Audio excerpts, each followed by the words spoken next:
There's a lot of great things happening at Tennessee Athletics. I believe this city is going to be upside down tonight. Season-long party continues on Rocky Top.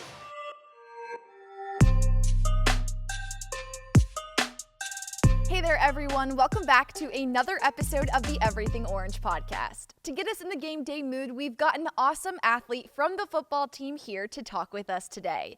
He is a veteran transfer defensive back who brings experience and leadership to the defensive back field.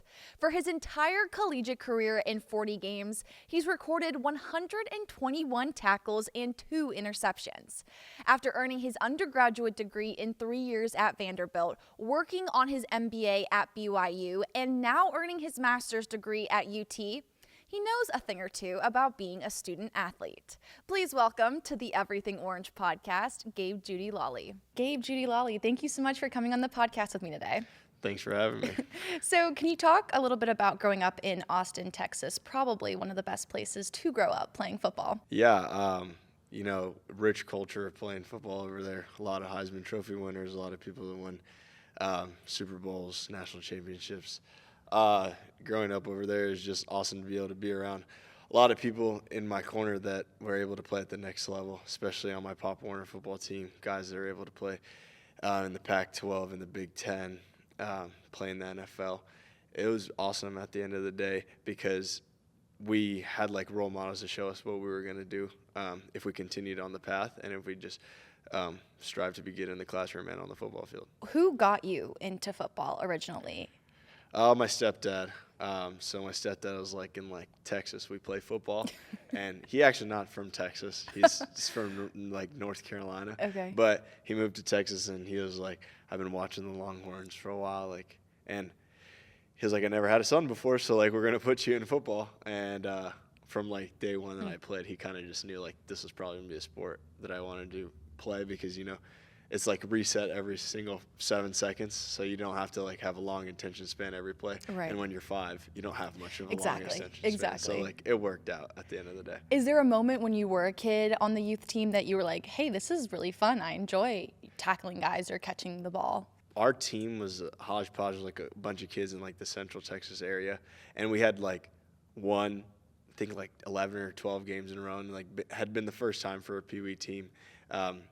Ever. And so I was like, oh, this is fun to win games. And every Saturday, after we'd drive somewhere out to Lockhart, an hour, 30 minutes away, but then we'd all hang out and such. And I was like, I like doing this every Saturday. Hitting people and everything like that, it's fun too. But being part of a team and part of that culture was really fun too, because we played together from 5 to when I left when I was 14. But all my friends actually played together from 5 till they went to college. So it was a group that stayed together close, and we still all talk to this day. Growing up with powerhouse school programs like Cedar Park, Lake Travis, and Vandegrift, where you talked about the future college and NFL stars and their careers. What was that like being surrounded by all of that talent as a kid? Did you register it, or did you realize it, or when was that moment when you were like, okay, wow, this is legit? You ever know, you don't realize something till it's gone. So when I moved away, and I had moved to Charlotte, I was just realizing Baker Mayfield went to school right down the street from me. Drew Brees went to school right down the street from me. Nick Foles went to school right down the street from me. And it's a lot easier to remember people that are prolific on offense, because it's high school and everybody remembers high school football players. But those are just the things that I remembered at the time. And 5 state championships in a row for a school right down the street from me. And football on a Friday in Texas, you shut everything down, everybody goes, and 25,000 people are at a stadium. It's a small wild. FBS school. So when I had moved away is when I just really realized what I had left. And to this day, I wish I would have been able to continue to play football in Texas, but it was still awesome nonetheless. Can you talk to me about the culture of football in Texas? I think of the movie Friday Night Lights. Was that anything like your experience growing up? Yeah, I definitely would say Friday Night Lights was more of my experience younger than it was older, because Okay. a lot of rules get put in place now, that we couldn't do stuff that they did in the movie, Sure. Oklahoma drill and 2-on-2 and just slamming into each other. Those are things that we did from a young age. Yeah, our coaches, like, they're super nice guys. Outside of football, like, you wouldn't even know if they probably coach football. But, like, it was like they went back to their glory days when it came down to, like, coaching us. And so we'd be out there for 2.5 hours Monday through Thursday. Man. On Fridays, we'd get to run out on the varsity field with the team, right?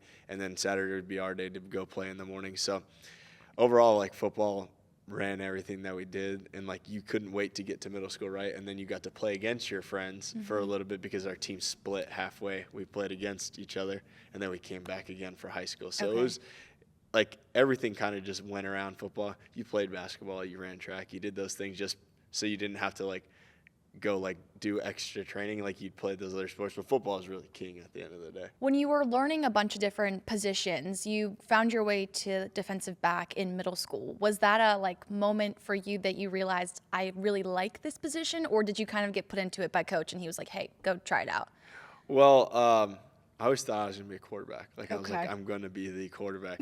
And I was a quarterback like 4th grade through 7th grade. But, like, everybody played both sides of the ball. So in about 6th grade, before you were able to play middle school football in Texas, my one of my best friend's dad, who coached defense, he had told me, you need to move to play like defensive back. He was like, you got movements, you got wiggle, you've played a lot of different positions. He's like, you understand the game because you played quarterback. You need to move to defensive back. And I didn't know when I was 11 that was like going to be the position that I played for the rest of my life. But it just kind of like worked out. And ever since then, it was just the position that I like feel most naturally comfortable at. I played linebacker and such growing up. So like I learned how to tackle from a young age. So moving to play defensive back while also like knowing how to tackle gave me a leg up when I was younger. And, you know, I feel like it's helped me like to this day too. You went to 2 different schools before you found your way to Tennessee. And when you entered the transfer portal December 29th, 2022, Coach Martinez called you up the next day. What was that conversation like with him? Yeah. So if anybody knows Coach Martinez, he's like, hey, babe, on the phone, right? And he's like, hey, babe, how you doing? And I thought he said, like, my name. But, like, now that I'm here, like, I realize that's just kind of what he says. And I was like, I'm doing good, whatever the case is. He's like, I watched your film. He's like, there's some things that you need to improve on, but there's things that, like, we need you to come here and help us with, right? And he was like, I want you to watch us play in the next couple of days. Like, let me know what you see. Let me know if you think that you can fit in here. And, of course, like, I mean, I watched, but, you know, watching the game and, like, oh, I can fit in here. Like, you never really know until you get here. But that's essentially what happened. And he called me days after that subsequently. And he was like, we want to get you up here. And I was like, well, I'm, like, going on vacation. He was like, okay, I'll fly you from, like, wherever you're at, like, to come. And your mom can come and such. And I was like, okay, cool. And I came here and he really treated me well. And so, like, from then on, like, I had a better understanding and grasp about where I wanted to go from there. When you came here with your mom, did you get that sense of family, like, almost immediately? Or what were your initial reactions? Yeah, so school didn't start for, like, 3.5 weeks. Yeah. Also, there's nobody here. Fair. But, like, the day I came, Coach Hype was here, Coach Banks is here, Coach Martinez, the wait staff. So, like, it seemed like everybody came in, and it was just me and another person that were in town. So it was just, like, really cool to see that they really went out of their way. This was, like, a couple of days after they won their bowl game. Like, they should be on vacation going to do whatever. But they came in, and my mom, like, is a very good judge of character, and she'll, like, tell me, like, where to go and, like, where not to go and what she thinks. But at the end of the day, it's my decision. But for her to, like, when we left, to, like, have a good feeling about here, I understood that, like, it was probably a place that I could end up going. Then we have subsequently went to, like, 4 other places. And I think that Tennessee did, like, since they left such a good impression the first place that I went, it's hard to beat it the next couple places. Yeah, your standard's pretty high. Yeah, so I really appreciated them for how they treated me, especially my mom, because my mom's, like, my best friend. And if you treat her well, like, you probably have the ability to have me like it too. So they did a good job in that aspect. And I had told Coach Martinez, I was like, yeah, you want to get me, but you kind of want to get my mom. So that's what you want to do. And he's perfect and was able to work with her the whole time. And he brought in his wife, and they all brought their wives too to be able to talk to my mom. So it worked out. Yeah, mother's intuition, they know best. Any advice that I need, I always call my mom. I think I call her like 3 times a day. It's fine. When you got here, were there any relationships or friendships that just happened instantly that you felt at home here? Of course, like, I mean, my teammate transferred over here with me, Okay. Keenan Peely. And ironically enough, like, we didn't talk as much when we were at BYU because that was like more, you know, his territory. He had been there his whole life and such. But then when we came here, you know, both very new place. Yeah. So, you know, Keenan, I think that everybody in the DB room also, like, nobody's very apprehensive. Like, everybody understood that, like, we have a bigger goal at hand. So regardless of who we're bringing in, like, we all want to win. So nobody was like, oh, we don't want you to be here, anything like that. Everybody's been great. I think that everybody on the team has been able to be friendly and amicable with me, and I think that, like, it's really good at the end of the day because I've been to other places. Right. Everybody has their, you know, cliques and their culture, but here I think that a lot of people mix and gel well together. So I think overall, like, I was able to click with anybody that really felt like they wanted to talk or anything like that. Football obviously takes up so much of your time, but so do your academics. In 3 years, you got your degree in human and organizational development with a minor in business. Then you started your MBA, and now you're currently working on your master's in sport management, and you'll finish it by the end of the semester. How do you have time for everything? What's that like, balancing academics and football? Going to Vanderbilt at the beginning was probably, like, the biggest blessing in disguise because, like, it taught me, like, how to do so much school and, like, also play football. And, you know, I got caught in between COVID and a gap of COVID and such. So, like, I early enrolled. So I got a whole year of college in before, like, a majority of people in my class did. And so I understood, like, what a workload. And I didn't play as much as I wanted to my freshman year, but I was also coming in at 150 pounds. So, like, I understood that I had to be able to get my schoolwork done. So that wasn't an issue that didn't put me on the field on top of things. So then COVID came around. I was able to load up on some more school too while you're at home and while you're able to do those things. And it's just been, like, easy. If you're able to get your stuff done, like, in the classroom, the football field's, like, the easier part. You know, the classroom's the hard part. So if I was on top of that stuff, I knew that I'd be on top of stuff on the football field. And so every place that I went since then, BYU, it was very interesting because all my classes were people that were, like, 30, 40, 50 years old because, like, most people who get their MBA get it after they've been working, right? Gotcha. And I was the youngest person. I was 20, turned 21 over there. And everybody had kids. They'd bring their kids to class too. Oh, and, wow. like, some of the kids were, like, 15 or 16. And I was like, I'm barely older than y'all, like 4 years older than you guys. And they taught me, like, how to actually do, like, work and, like, actual work. Like, they would do their schoolwork, but they'd also go back to their jobs, raise Wow. their kids and Yeah. stuff like that. So it showed me, like, how to really prioritize my time because I thought football was so challenging. But, like, I could never understand, like, being a mother, working, going to school, and whatever extracurricular activities your kids have and still getting it done. And then here, I think people are just really accommodating of my situations. You know, they understand that it is my 5th year. I've done a lot of school. Like, if I need a little bit of help here, if I don't need help here, like, I'll be able to communicate those types of things. So everybody here has been able to be on my side and vouch for me. You've played in Neyland twice before you wore the orange and white, before you had the Power T on your helmet.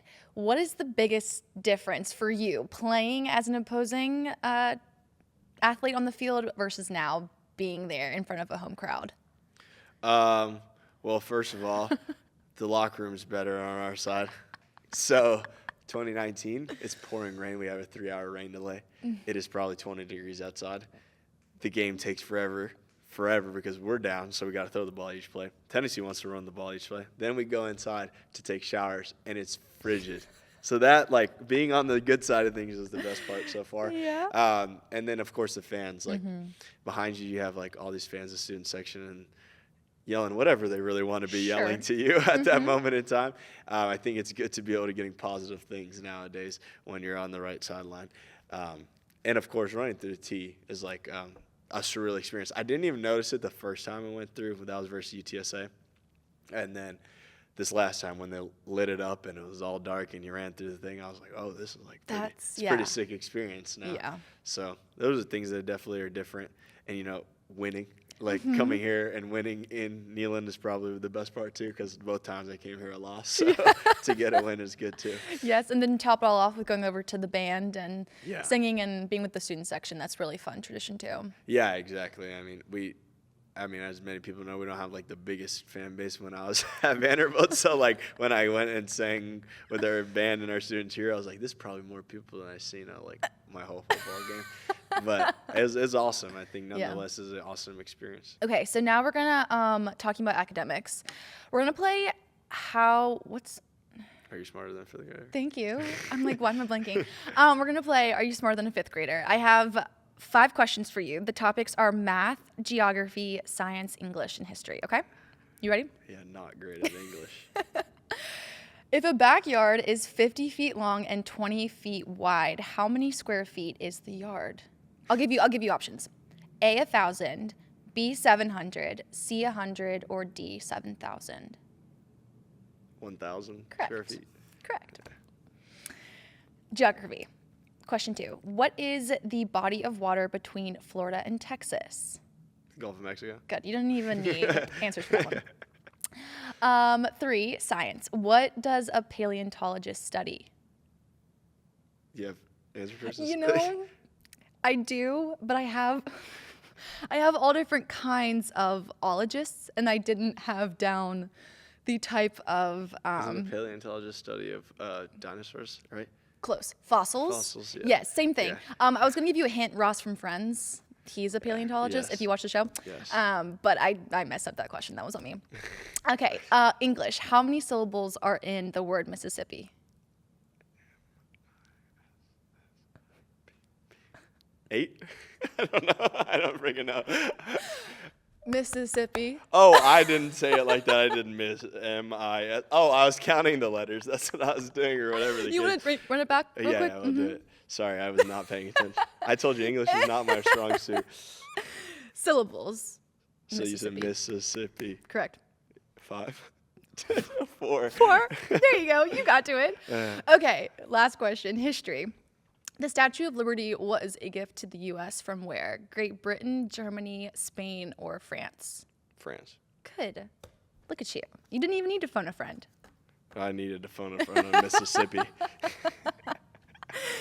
My last talking point for you is you're fluent in Russian. Your mom is Ukrainian. Was she the one that taught you Russian? And like, when did you pick up the language? Yeah, my mom taught me Russian. I want to say it was the first language I spoke before English. Oh, really? Because it was me and my mom growing up. Okay. And then I subsequently learned English, but not like that much after. Right. But I had Russian nannies growing up, Ukrainian nannies growing up, so they always just instilled it too until I had moved to Texas. And then my stepdad, we went away from speaking Russian just a little bit because like my stepdad didn't know like Russian. So, but, even to this day, my mom really wants to let me know something that she doesn't want a lot of other people to know, or she'll let me know. Yeah. And sometimes, like, when she doesn't know something, maybe in English, she'll speak to me in Russian for me to know, like, what she's talking about. What are the biggest differences between the Russian language and the English language? Well, okay, the biggest thing is there's, like, no such thing as, like, contractions. So there's no, like, can't, won't, let's, like anything like that. It's like cannot, like it has to be. So if you ever hear like some people speak that are from like Eastern Europe, like they say like cannot, like will not, like those types of things. And there's a lot more letters in the alphabet, and there's like letters that are not even English letters. So certain words make different sounds that like are a little bit confusing to be able to translate to English. And then like sometimes prepositional phrases, like sometimes my mom will like say something that probably like if you flip around, like most people would know what's like being said, but to her like that was the way that she like learned it because the prepositional phrase like goes here instead of that. But over time we've changed like how it's supposed to be said. Okay. Yes. So can you say a couple of things in Russian for me? Yeah. So like first like we'll say like здравствуйте. Okay. Is hello. Hello. Okay. Yeah. Здравствуйте, как дела? Is hello, how are you doing? Okay. Yes. So you want to try? Okay. The easiest way to do it is break it down for me. Dra. Dra. Zvi. Zvi. Ti. Ti. Здравствуйте. Здравствуйте. Yeah. Kind not of. bad. Do you roll your R in there a little bit, or Probably. Okay. It's like very second nature that It's so like, natural that I for don't you. really realize it. I took Spanish in middle school and high school, and I could never roll my R's. That was the worst part about trying to take Spanish. That's why I was wondering, because I was like, I can't. That sounds like you are, but maybe you're not, and it's just I natural probably for you. am because like I took Spanish also for Okay. almost 15 years, and so like Oh my gosh. I think that like it naturally could roll my R's, so Probably. like it makes sense. Yeah. Yeah. Yeah. Tennessee doesn't translate in Russian, does it? No, Tennessee is Tennessee. Does volunteer translate? No, Okay. it wouldn't translate like volunteers now. What about football? Or There's no football. There's no football There's there? no such thing as football. soccer? Do they have soccer? Soccer. Okay. Yeah. What are some other like? Tell me what your favorite food is. Pilimeni. What's that? It's like kind of like a ravioli, but you put sour cream and butter, and like they're like circular, but they kind of look like an ear. They kind of look like an ear, right? Mm-hmm. Okay. And you put or borscht. Okay. And borscht is like a beet, like kind of like okay, it's red, and Mm-hmm. I'm it's got following. like beef inside of it, onions, cabbage. You put sour cream inside of it. And it looks like kind of like that, like volunteer orange, and it kind of turns into there, but it's red first when you have it. Okay. And then Olivier is also like a salad, and it's got like all different types of meats and eggs, and made with like mayo, which is like not my favorite thing, mayonnaise, but it actually tastes pretty It's darn good. good. Yeah, and then galupsi, which is stuffed cabbage with Okay. a whole bunch of different things. Or so my mom is Ukrainian though, Mm-hmm. and so she makes plov, which is like garlic, rice, and lamb, and it's like Oh, really good. She wow. usually makes it around Thanksgiving or Christmas. Okay. My mom's a big cook, chef on Thanksgiving and Christmas. We used to have like 20, 25 people come in town for Wow. her to be able to cook. So those are my favorite things. I don't get to have them often. When you go home, does she make them for you? Is that a request that you have of her? I definitely say like plov more often than not. Okay. My mom doesn't, since I said they own the doggy daycare and they work like 14 hours a day, she doesn't have like the most time to be able Sure. to stew up like borscht or anything like that. But definitely like plov, we'll get that from time to time. At least once a year I'll go home and have that. Are you making those meals in your kitchen here, or No. you stick to the basics? No, I won't say I stick to the basics. I think Okay. I'm actually a pretty good cook. Fair. But like, I think that like, there's probably some like Ukrainian love that my mom puts like in those things that I definitely course, don't like yes. understand what it is, and like 100%. I could search up the recipe, but it's not the same. Like I feel like my mom just like throws stuff in there and like Exactly. serves it. My mom's Italian. She's one of 8, and her meals never taste the same when I make them because it's just something about how she makes it and the love and my grandmother too, like how they cooked it. It's just not the same for me. Yeah, like I'm always here like timer this, timer that, and she's just like, oh, it's ready. And I Yes. was like, I don't know what that means. Yes, or the exact measurement. I'm like trying to get it right, and it's just she does out of love. She just knows exactly how much to put in there. Yeah. Have you been back to her hometown before or visited Yeah, over there? so my mom's from Kryvyi Rog, and I've been there. I'd say it was 2013. Spent like a couple weeks there. Okay. Very different than the United States. Yeah.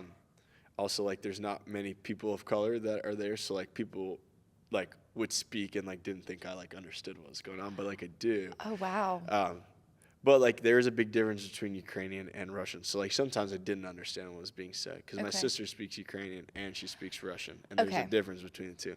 But like certain things like hi, like I know the two in between both Mm-hmm. of those, but like I don't know like what else everybody else is saying. So it's just a little bit different. Okay, I was gonna ask that. I didn't know if Ukraine had their own language, and then, or if they had the Russian language from when they were a part of Russia at one point. I think in history, if I'm correct in saying that. Yes, Okay, you are correct. okay. Yeah, the Soviet Union and everything That's right. was like it was the Soviet yeah. Union. Yeah. Yeah, but so essentially I went there, very different note, AC in a lot of cars, like everybody walked a whole long distance everywhere, and I'm from Texas, you can't walk anywhere in Texas at all. No. And so, but we went out to like the dacha, which is like essentially like a lake house type looking thing, like far away, and we did a lot of fun things that I definitely remember to this day, and I got to meet my grandma for the first time. Oh, wow. So it was cool. Yeah.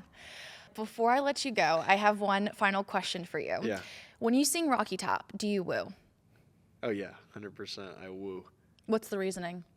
Because some people, it's debatable. Some people don't. I just woo because I hear other people woo, and I thought you're supposed to woo. Fair. Are you not supposed to? Not that you're not supposed to, but I think the origin of the lyrics didn't have the woo in it. And so over time, people started to throw the woo in there, and you either love it or you hate it. People have very strong opinions about it. Well, my opinion is woo. Amazing. Because we just won. Yes.